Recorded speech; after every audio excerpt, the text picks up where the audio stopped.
Well, actually, the government, or more importantly, the National Statistical Organization, announces the Q3 GDP. As well, it announces a bunch of revisions to previous years. Now, before that, let me present a trivia. Do you know that the government or the NSO announces 6 versions of any 1 year's GDP? The first comes, like for instance, this year, FY24, the first advance estimates comes in the first week of Jan. The second advance estimate comes on the last day of February, which is tomorrow. Then the first provisional estimate comes on May 31st. After the year ends, that's the first estimate you get. And then this is, first revision comes 11 months later on the last day of February in the following year. The second revision comes 2 years later, that is 1 year and 11 months later. And the third revision comes 2 years and 11 months, or rather 3 years later. So what will we get tomorrow? We are going to get the third revision of FY21, the second revision of FY22, and the first revision of FY23. We will also get the second advance estimate of the current year, FY24. But we will watch out for the Q3 number, which is an established number. You know, it is a past number, the quarter that is over. So let me present the CNBC-TV18 poll.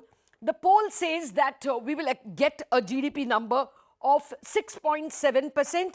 This compares with the second quarter, which was very good, 7.6. And a year ago was a very low number, 4.5. Because of the low base itself, we will get a 6.7% number. The composition of this number is expected to be agri, pretty poor at about 1.3, whereas services and industry are expected to give about 7.6, 7.3%, industry 7.6 and services 7.3. We will also get the full year second advance estimate, like I told you, FY24. There, the CNBC-TV18 poll is expecting only 7.1. But the NSO had given the first advance estimate at 7.3. RBI also almost endorsed this number. But the people I polled still expect it to be only 7.1 because they're expecting a weaker Q4.